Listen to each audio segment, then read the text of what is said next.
The champagne flute hits the marble and explodes, bubbles and glass skidding across the rooftop floor. A winter wind cuts through the fairy lights above Manhattan, and every guest at the engagement party stops breathing. Harper Quinn stands at the center of the balcony in a silver dress, mascara streaked, phone clutched like a weapon. Play it louder! They did not hear you the first time, Ethan. The speakers crackle, then the rooftop fills with the desperate sound of Ethan Cole begging someone to keep their secret. Baby, please, if Harper finds out, I lose everything. The company, the investors, the press deals. Relax, Ethan. She trusts you more than she trusts herself. She will never look through your phone. The recording keeps playing, Ethan and Madison laughing. Sheets rustling in the background 2 weeks before tonight. Around them the city glows soft gold. But the faces of friends and board members twist into stunned delight and hungry pity. Congratulations! Ethan, you finally went viral.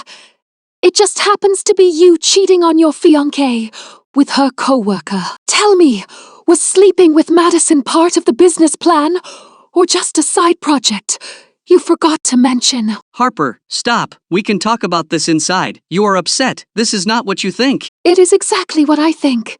You just did not expect me to bring receipts to your perfect rooftop fairy tale. You are being dramatic. It was one mistake.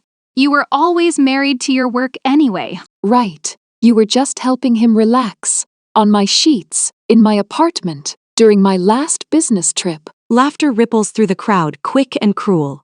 People hiding their smirks behind crystal and designer sleeves. Harper, you do not have to do this here. We can leave. You already won. No one gets to whisper about me in group chats tomorrow.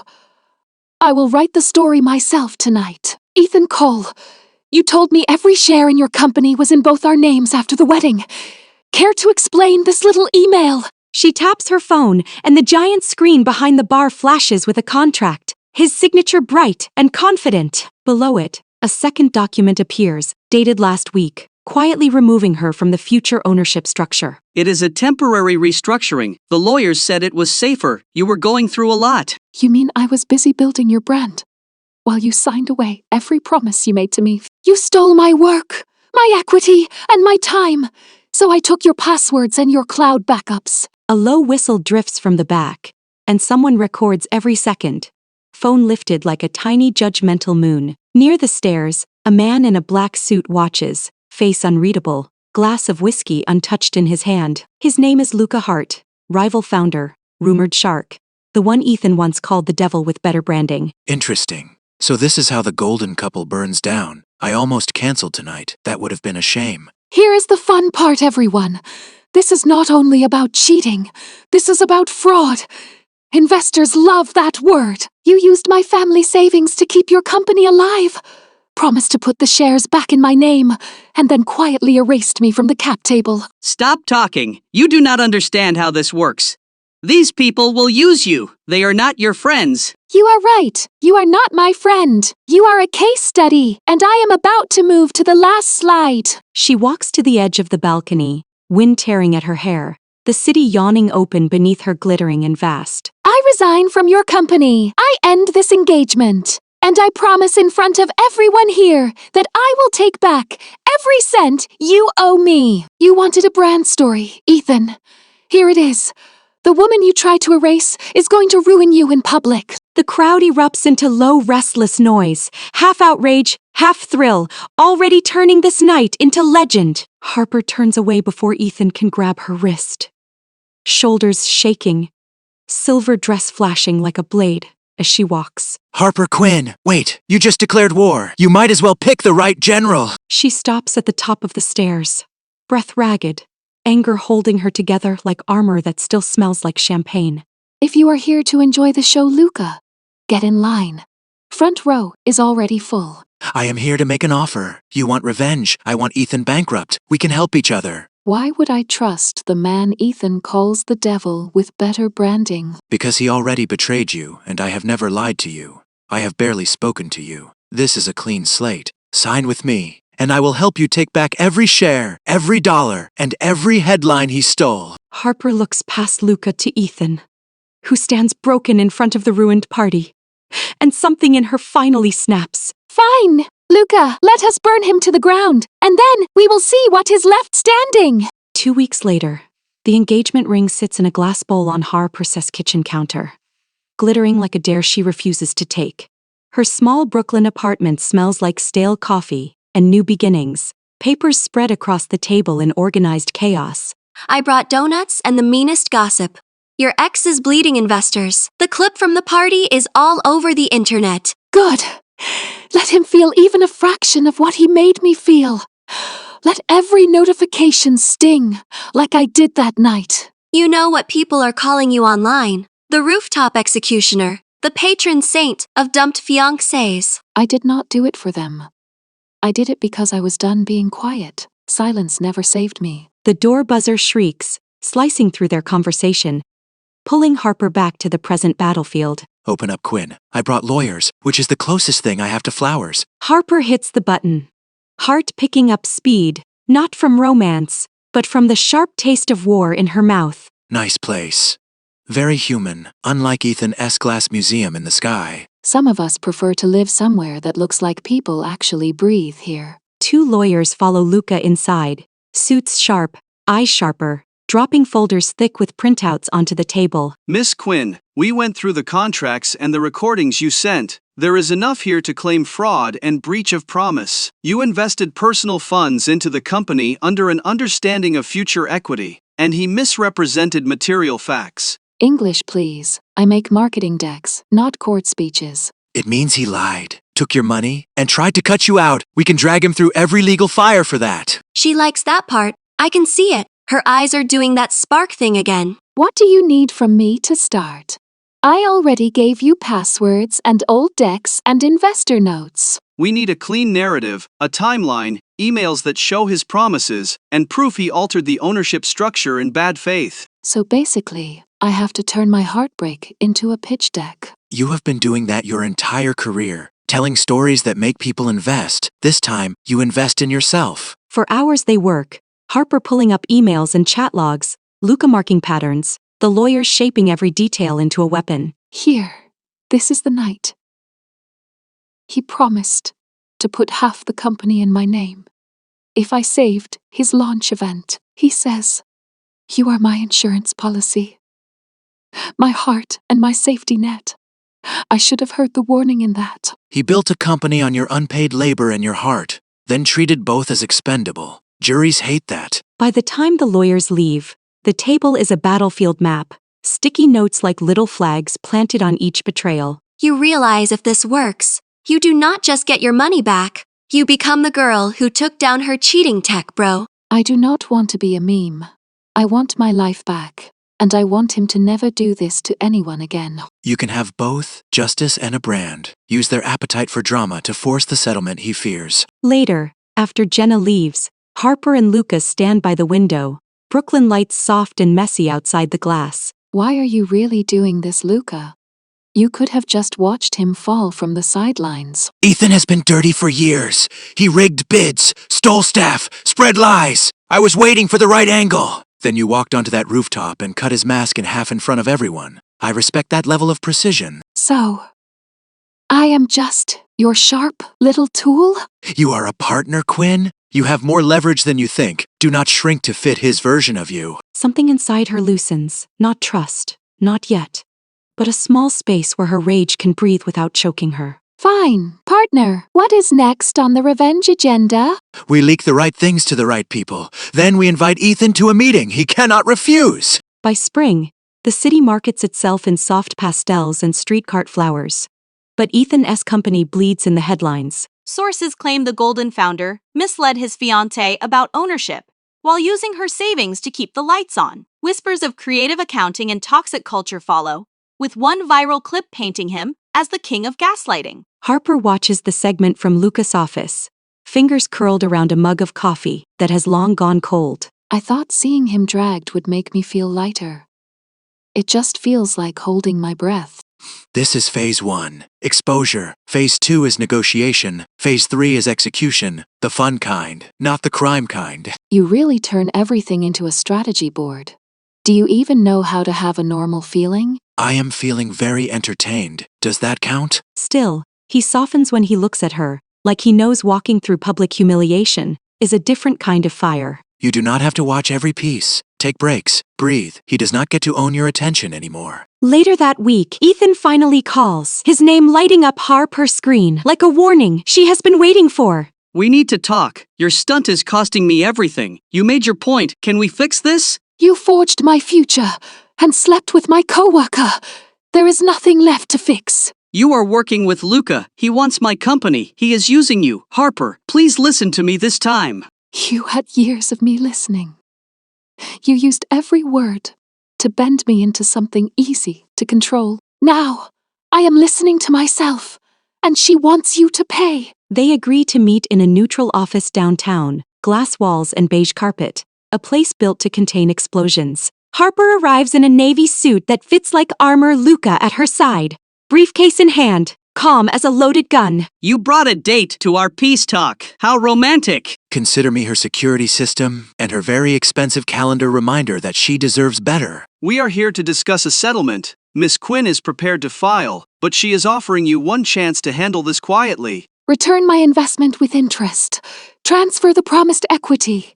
Issue a public apology that names what you did, and step down as chief executive for at least a year. Let someone who understands ethics hold the title. You are insane! You want my company and my name. For what? Because I fell out of love with you. You did not fall out of love. You fell into convenience. Madison was easy and secret, and did not ask for equity. If you sue me, investors will run, the company will fail, people will lose jobs. This is bigger than us. Do not pretend you are protecting your staff. You protected your ego. We already have silent offers from buyers if you step aside. Of course, Lucas circles like a vulture. This is exactly what you wanted. I wanted you out of the way. Yes, but she wanted justice first. Do not confuse our goals. We just happen to align. The meeting ends without agreement, Ethan storming out, slamming the glass door so hard it rattles in its frame. He will not settle. He would rather burn everything than admit he did wrong. Then, we stop asking, we file. We go public, we make it impossible for his spin to work. As they ride the elevator down, Harper sways, adrenaline fading. Luca reaches out, steadying her with a hand at her back. Do you ever regret revenge? Has it ever actually made you feel clean afterward? Revenge does not clean. It clears space. It takes the weight off your chest so you can build something better. You are not doing this to become a villain. You are doing it so he stops being the hero in your story. Harper looks at their reflection in the elevator doors, her in sharp navy, him in calm black, like a matched set forged in different fires. The lawsuit hits the press like a thunderclap.